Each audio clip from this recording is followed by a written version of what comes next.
Blizzard conditions continued to rage in western and west-central Nebraska Tuesday as the state closed an approximately 120-mile portion of Interstate 80 and U.S. Highway 30 between North Platte and Sidney.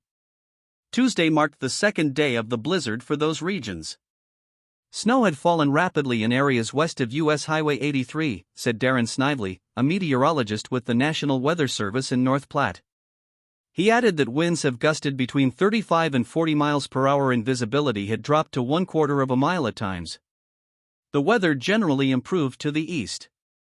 In addition to I-80 and US 30, portions of US Highway 6 and Nebraska Highway 23, leading to Colorado, were also closed.